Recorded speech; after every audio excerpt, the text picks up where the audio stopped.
Well, hello, Power Veterans. It's Lady Vet with the review of Power Book 2 Ghost, Season 4, Episode 8. I really don't know how to feel about this episode. I expected more action and a few more major players to be taken off the board. So, with that being said, I'll keep it moving. Now, the last episode, Carter welcomed Tariq to the team after he and Drew caught Tariq and Monet at the crime scene where Diana killed Felicia. In this episode, we have a lot to unpack, so let's get straight to it. The episode title and description, Higher Calling. Tariq and Monet tried to leverage a way to get out from under Carter by making a play to Noma.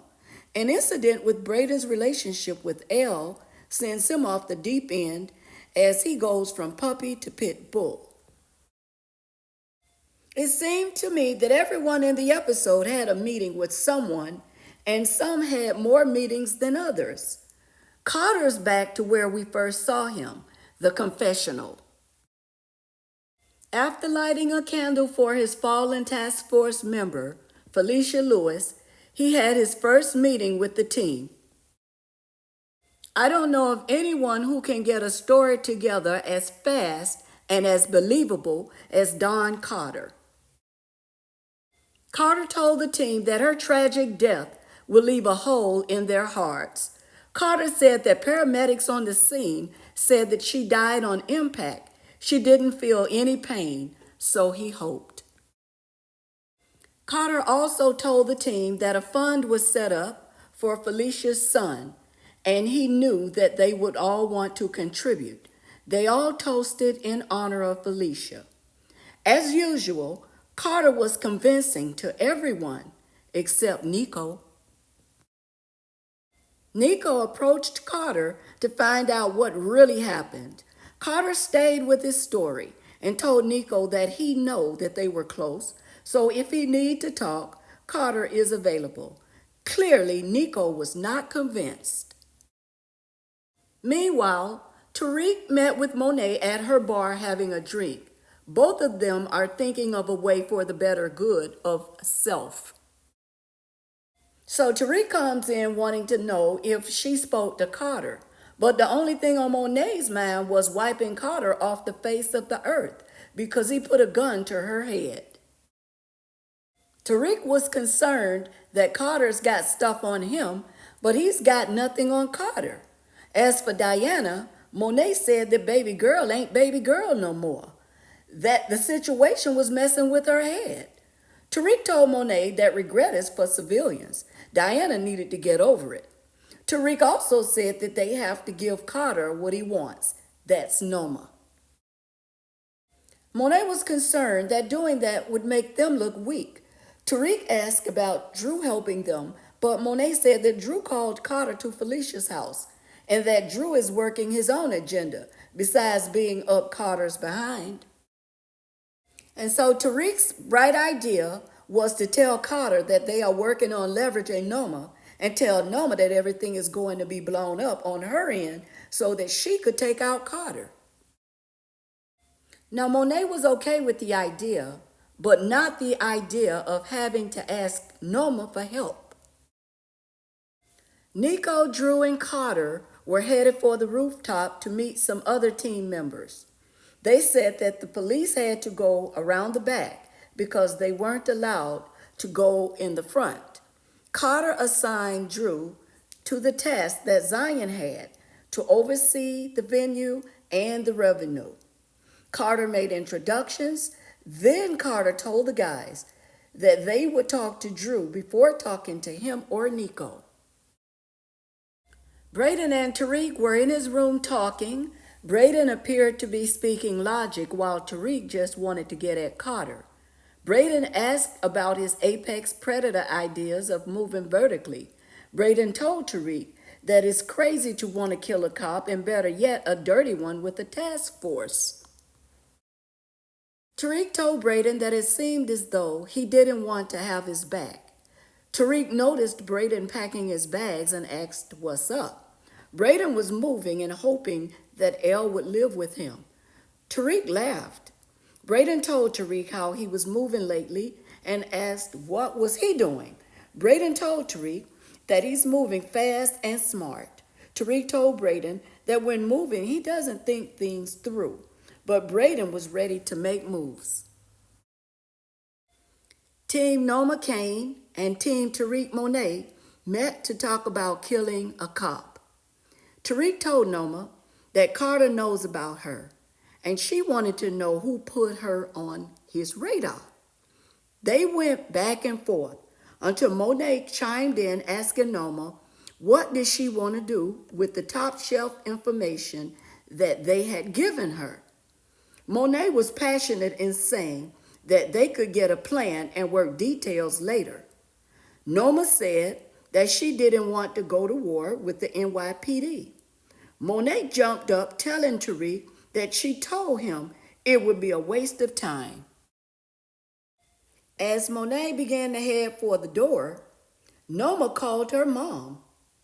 Of course, Monet came back asking, "What? What did you just call me?" Noma told Monet that Kane was her business partner and her fiancé. Tariq laughed. Kane confirmed that they were getting married. Monet went off and went out. Tariq told them that both of them are on Carter's radar, and he walked out. Noma and Kane were left behind to figure things out. Noma wants to know what Carter knows about her business and how did he get her name. Noma wanted Kane to find out who put her organization on the NYPD radar. Braden knocks on Elle's door, and Brushangia answers, telling him that something is wrong with Elle. She's in a state of panic, telling Braden that Elle was getting high, then said that she was not feeling well. Braden's telling Brushangia to call 911. Brew didn't want to because drugs are all over the place, but she got it together and made the call. Davis had a meet with Noma and Kane at the penthouse with a variety of documents. As he gives the documents to Noma, he asks if she was going on the run or getting married. Kane answered the second one, but Davis interrupted to say that he was talking to Noma, my guy. Now Davis was looking really crazy at Kane. Noma confirmed that she needed everything to be in order for her marriage to Kane and her business. Then Effie enters the room, wanting to know what's up. Noma tells Effie that she and Kane are getting married. Noma wants Effie to build a social media profile for Kane as her husband. She shows Effie the ring, and Kane does his best to tell Effie that it's just business. Davis, not liking the way that Noma treated him, had a meet with Tariq and Monet to talk about taking Carter down. Monet's still trying to understand what's the rush in Kane marrying Noma. Tariq wanted to understand where Davis's allegiance lies between he and Noma. When Davis said that Noma is his client, Tariq got excited, telling Davis that he put him on Noma. What's up? Monet stayed quiet, just wanting to know how to take Carter out. But Davis had to check Tariq.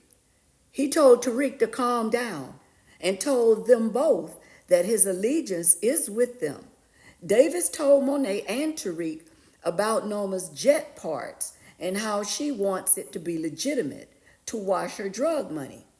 Davis gave them a name, Sterling Reynolds, to float by Carter for leverage. Kane wanted to meet with Drew, so he headed to the Fight Club. Perfect spot for their conversation that went from Noma to Carter and Carter to Noma and who's really on the come up. Kane told Drew that he really wants to be like him and asked Drew, "When would you realize that you're never going to be like me?" Kane and Drew are taking this sibling rivalry to a whole other level. Norma and Carter are tied for the award for the best liar of this episode. Norma had to meet with Anya to tell her that she's marrying for business, not love. Anya told her mother that the D must be good and asked her if the police were after her. Anya asked her how lovely that she's marrying a thug, half her age. Anya told Mom that she wanted the truth. Norma sent her security away so that she could make the lie to Anya real good. Norma told Anya that she's betraying her father by telling her that her dad was a drug trafficker, but she didn't know it when she met him. He wanted to protect Anya. Norma said that she hated what her father was doing and the lives that he was ruining, and that's why she made her business legit. The doctor came into Elle's room concerned. Braden told him that he wasn't Elle's immediate family, but the doctor wanted to make sure that he didn't have what Elle had. Braden was told that labs show Elle took cocaine laced with fentanyl, which sent her into cardiac arrest. Braden got Elle's phone and saw the messages between Elle and Steve. Tariq came by to check in on Braden and Elle and let him know that Elle was going to be okay. Monet, still reeling from the news about Noma and Kane, brought a full rant to Kane's house. She was full of how Noma is playing Kane for a fool. Monet asked Kane if he was going to betray her for Noma. Kane reminded Monet about her feeding Carter information. Monet told Kane that it ain't snitching if he's a criminal too. Kane told Monet that she started this and is going to get he and Drew killed. They argued until Anya walked in. Diana's having a hard time with what she's done. So Diana's at Felicia's kids' school. Diana tells Tariq that she made Felicia's kid an orphan. Now she's talking about if she would've, could've, should've. Diana wants a normal life to just do her. Tariq tried telling her that a normal life is almost impossible for them. Diana and Tariq start to engage in a little adult activity, but Diana stopped when she saw Tariq reaching for a condom. Diana didn't want Tariq to use the condom. Although he tried explaining to her, Diana walked out, and honestly, I'm happy that Tariq let her toxicity go. Diana has nothing good for Tariq. She's about to go down as the craziest Tahada. Anya came to meet up with the new stepdaddy. Anya seems to be smarter than anyone gives her credit. She told Kane that if they're going to be a big happy family, she should at least get to know the man who's marrying her mom. Anya began asking Kane about himself and his family. Anya shared with Kane a little of what she knows. And then Anya told Kane that the Tejadas are like the Gaudis of the ghetto and asked if her mom sell drugs. Kane avoided the question. He laughed at Anya. Kane gave Anya money to go away. She took it while telling Kane that she won't be calling him daddy. Monet and Tariq tried Carter. They met with Carter and his new sidekick, Drew. Monet told Carter that they brought him a gift, to be left alone. Carter told Red that she's not in charge and told Drew that he doesn't know how Drew dealt with her as a child. Tariq told Carter about Sterling Reynolds and Norma's need to get her government contracts under control. So Carter realized that Norma plays in the majors, and Monet said that he would have his hands full just trying to control her so he could leave them alone. Carter asked Monet if she was worrying about his work-life balance, of which she doesn't care. Tariq said that with Noma, he doesn't need them. But Carter said that's not happening. and to stay ready. He will let them know when he needs them. Then Carter walked off, telling Drew, "Let's go." Monet ran behind Drew, asking him why was he doing this? What's wrong? Drew told her not to make it personal. Monet told Drew that this isn't who he is, answering to a cop. Carter started blowing the horn, and Monet asked Drew, was Carter a father substitute? Drew was upset and went in, saying that he shouldn't need a substitute. Drew explained that he's being trusted to handle king-size stuff, and he likes it. Effie gets a knock on her door. Kane went to see her. She wasn't very receiving. She actually closed the door in Kane's face after telling him, congrats, they already had the talk, and she wanted to get back to what Noma's got her doing. Drew, handling his king-size task, went to the Fight Club building to find that it was closed. He was told that some anonymous rich person bought it. The guy said he forgot that he had a note for Drew. So once he gave the note to Drew, it was from Kane. Kane's note said that he and wifey bought the building. Drew was livid and headed out to clap back.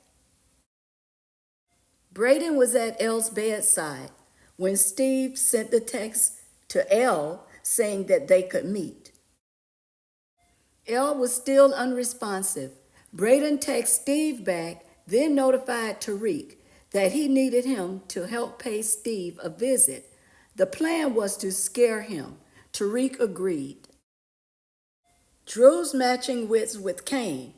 So Drew goes to the penthouse. He got into Kane's computer for information as a clapback, saying to himself that Kane wants to play games, so let's play. Drew found Kane's shipment information and met with Carter.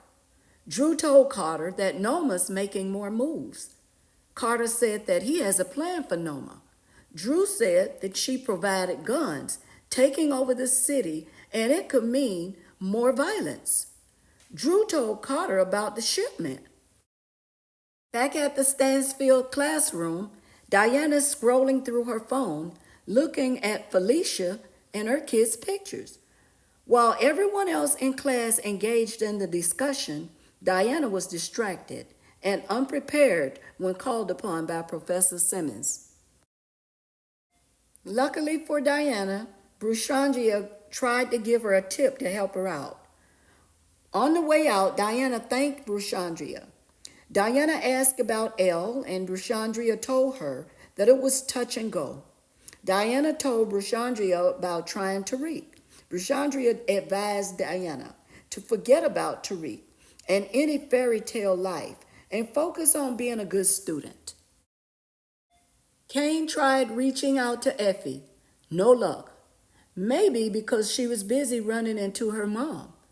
Effie asked her what was she doing there. Her mom told her that Richard left her. She asked Effie to float her some cash and that she had not returned her phone calls. Her mom told her that she is still proud of her girl. She said that the best thing that Effie could have done was to leave. Now here's what Effie told her mom. Effie said that if she was on fire, she wouldn't piss on her to put it out. And if her mom was cold, she wouldn't let her in. And if she had every dollar in the world, she wouldn't give her mom a MF cent. Effie walked away saying, F you, Mom. Her mom called her a cold-hearted bitch and asked her, how is anyone going to love her? Effie looked hurt and sad as she continued walking. For someone who recently told Tariq that he can go on his way and let them handle their family business, Monet seems to be glued to Tariq about this Carter business. Monet met up with Tariq at school, telling him that they only bought time with Carter. Carter is still running things. Monet and Tariq agreed that they were about starting a war between Carter and Noma. It's their only plan. Tariq wants him dead, but at least if Noma and Carter are at war, he and Monet would get him off their backs. Nico and the team raided the van with Noma's guns. Kane looked furious when he got the call that their guns were gone. Kane asked who was going to tell Noma. When Drew buzzed in via text to tell Kane sorry about the guns with a smiley face, Kane looked like he's making the next move between he and Drew, saying Drew has gone too far. Noma had a meet with Sterling while under Carter's surveillance. Noma was saying that she liked the U.S. government as a client. Then, by surprise, Davis showed up, saying that he was sorry for being late. Slid a note to Noma, letting her know that Carter's listening in. Davis and Noma left Sterling, telling him that something has come up. Carter's face was glued to his van's window, pissed that he was stopped in his tracks, asking what is happening and where is she going. With Carter still trying to figure out where did Noma go, she and Davis got away. Davis said that was a close call. Davis and Noma rode away with Noma asking Davis how did he know about Carter's sting. He told her that he got wind of it from a source close to the task force. Noma told Davis that Tariq and Monet warned her about Carter and that she could lose everything. Davis reminded her that she still got him on her side. So Davis asked Noma, what are you going to do about Carter? Noma said that she just missed getting caught up by a hair and that it's obvious that she has to neutralize Carter. As Tariq and Braden were headed to see Steve, Davis texts Tariq that Noma is activated. As they waited at the door, Tariq asked Braden if he was high. He said that he had a little bump to take the edge off. Of course, Tariq had a few comments. After they got in, Braden had Steve sampling his own stuff over and over. Tariq tried to remind Braden that he only wanted to scare the guy. Braden told Tariq that he would do the same thing if it was his girl. Braden lost it and shot the guy, then told Tariq to help him get the body. Tariq started yelling and Braden asked him if he thought that he's the only person that can get revenge. Tariq kept yelling that it's not supposed to work like this. They left through the back and got out of there. Noma and Kane were together talking about what Monet and Tariq said about the guy who knows where the bodies are buried from Carter's task force. They met up with Nico. Kane told Noma that all she had to do was make him an offer that's better than Carter, and they were good. Nico asked for his $50K for taking the meeting. Noma told Nico that they know about his operation and that he's been taking cuts from drug dealers. Noma asked Nico to turn on Carter for another $500K. Nico said no, that's chump change, and he countered their offer. He wanted 7 figures up front and ongoing payments. Braden saw that Elle was doing better in the hospital. She told him that her phone got her in trouble and that she didn't ever want any more tainted stuff again. Braden told her not to worry because he took care of the guy. Elle told Braden that she didn't want that, and that's not what her idea of love is. Elle told Braden that she can't have this kind of guilt. She sent Braden out. Carter's holding a picture of he and Denise, and he's talking to her, telling her that he's got this. She's got to trust him. Nico came to see Carter and tells him that he thought that he heard him talking to someone, and Carter told him no. Nico continued to tell Carter that Noma offered him a lot of money to flip. But no worries because he didn't take anything. There was no mention of the 50K that he took from Cain. Carter asked Nico, "What did Norma offer you?" And Nico told him it was a lot of money. Carter said to tell her that you would agree to the deal, but that there would be a meet and it would be with her alone. That's the condition. Effie came to the penthouse to see Cain about completing his social media setup. Cain closed the computer, telling Effie that he doesn't care about that. He cares about her. Cain told Effie that Noma's trying to make something seem like something that it's not. It's just business. Effie told Cain that they were supposed to be friends and he was supposed to have her back, and that she thought that Cain was the one person who understood her. When Cain said that he does, Effie said, "No, you don't." Cain told Effie that he's got her no matter what. Then he said, "Now let's look at what you've set up for me." And once again, Effie was smiling. Norma was waiting for the last meet of this episode. But it's not Nico. It's Detective Carter. Norma tells him that it's an unexpected pleasure. Carter told Norma that Nico couldn't make it, so she stuck with him.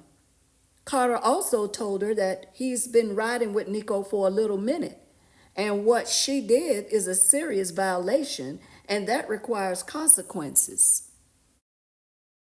Norma told Carter that she can respect that, and when surrounded by enemies, she resorted to whatever weapon that's handy. She explained that Tariq and Monet said that he was after her, and they didn't put it kindly. Carter told her that he was told that she plans to bribe a government official. Norma asked Carter why not have a common goal for a common enemy. Norma continued to say that she didn't want any trouble from NYPD and his task force. Carter was all ears. Norma told him that he has been using the people who work for her, so why not work with her and cut out the annoying middle bitches? She continued to say that she could offer him more, and she was sure that there were so many things he could do for her. Carter never said a word concerning all that Norma said. I'm about to go, but before I do, let me pose a question. Who the hell does Norma think that she's dealing with? Carter's no Tariq, Cain, Davis, or Obi. With 2 more episodes left, we gonna see. Thank you guys for showing my channel love and support. Until the next time, I'm out.